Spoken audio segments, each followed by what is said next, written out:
तो आपका काम कौन करेगा? बात समझ रहे ना? जी, सुन रहा हूँ। मतलब आम आदमी को सब चीज मिले। अभी क्या होता है, आपको इस ढंग से सोचो। अभी आपको जो सोचने की बात बनती है वो ये बनती है कि यदि आप ये सोचो कि हर कोई अपनी बात कह रहा है, राइट? मान लो कोई भी राजनीतिक पार्टी है तो वो क्या कह रही है कि भाई आप यदि हमें वोट करोगे तो हम आपको ये देंगे। ये कह रही कि नहीं कह रही है? और उसका फिर पालन नहीं करती है। करती है? नहीं करती है। केजरीवाल बन जाते हैं, लोग बाग बन जाते हैं कि नहीं बन जाते हैं? सही बात है सर। यहाँ पर क्राइम फ्री भारत आपसे ये नहीं कह रहा है कि आप मुझे वोट दो। क्राइम फ्री भारत क्या कह रहा है कि आप अपना काम अच्छे ढंग से करो।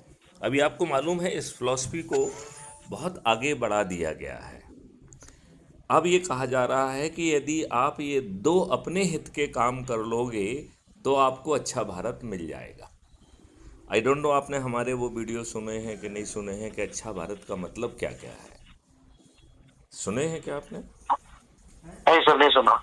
नहीं सुना तो हमारा वीडियो आप देखिए, जिसमें मैंने अच्छे भारत के संकल्प को समझाया है और ये बताने की कोशिश की है कि यहाँ अच्छा भारत कोई चुनावी जुमला नहीं है।